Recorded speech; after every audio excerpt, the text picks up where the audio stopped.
subscribe to my channel. Nahdlatul Ulama NU merupakan salah satu organisasi Islam terbesar di Indonesia.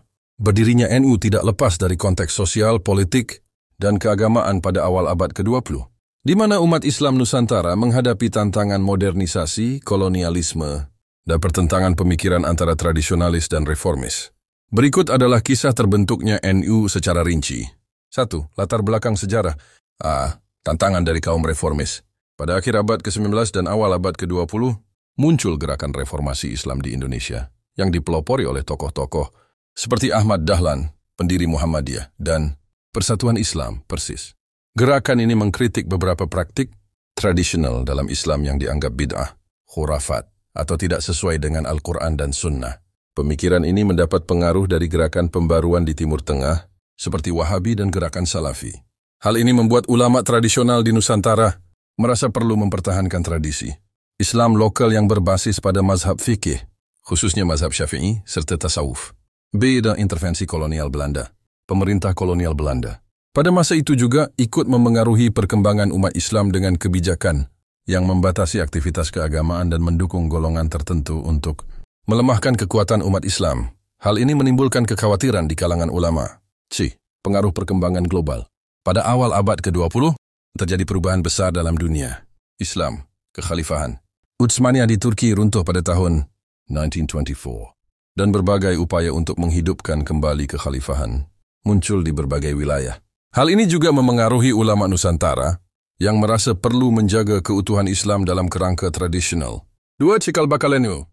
Nahdlatul Wathan, 9 pada tahun 19. K.H. Wahab Hasbullah mendirikan Nahdlatul Wathan, Kebangkitan Tanah Air, sebuah organisasi yang awalnya berfokus pada pendidikan dan kebangkitan nasional di Surabaya. Organisasi ini bertujuan untuk meningkatkan semangat kebangsaan dan memperkuat pendidikan Islam tradisional. Nahdlatul Tujar, 19. K.H. Wahab Hasbullah juga mendirikan Nahdlatul Tujar, Kebangkitan Para Pedagang, pada tahun 19. Organisasi ini bertujuan untuk membangun kekuatan ekonomi umat Islam dengan cara mendukung pedagang-pedagang Muslim. Taswirul Afkar, 1920. Selain itu, K.H. Wahab Hasbullah mendirikan Taswirul Afkar, sebuah forum diskusi intelektual yang menjadi tempat ulama berdialog mengenai isu-isu keagamaan dan sosial. Forum ini menjadi wadah bagi ulama tradisional untuk merumuskan langkah menghadapi tantangan zaman. 3. Berdirinya Nahdlatul Ulama, masa 1996. Pada tahun 1944, Raja Ibnu Saud dari Arab Saudi yang beraliran Wahabi mulai menguasai Mekah dan Madinah.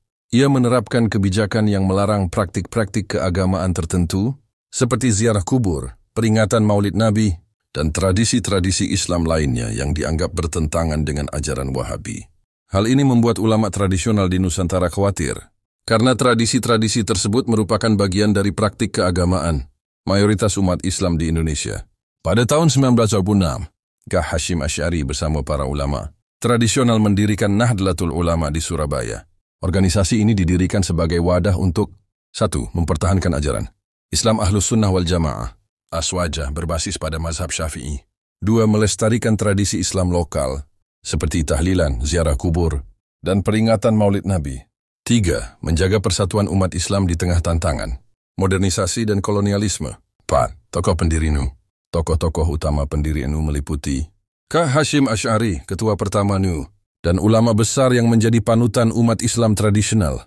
K.H. Wahab Hasbullah, penggerak utama yang memperjuangkan pendidikan dan kebangkitan ekonomi umat Islam. K.H. Bisri Syansuri, ahli fikih yang mendukung berdirinya NU. K.H. Abdul Wahid Hashim, putra K.H. Hashim Asy'ari yang berperan penting dalam pengembangan NU.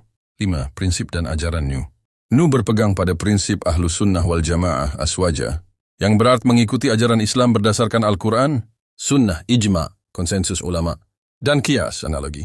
NU mendukung penggunaan mazhab fikih, khususnya mazhab Syafi'i, tradisi keagamaan lokal yang tidak bertentangan dengan syariat Islam, pengembangan pendidikan pesantren sebagai pusat pembelajaran Islam. 6. Peran NU dalam perjuangan kemerdekaan.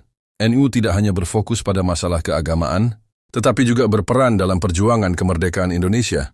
Ketika Jepang menduduki Indonesia, NU melalui resolusi jihad pada tahun 1945, mendukung perjuangan melawan penjajah. Resolusi jihad ini mendorong umat Islam untuk berperang mempertahankan kemerdekaan, yang berpuncak pada pertempuran 10 November di Surabaya. Sete, NU di era modern.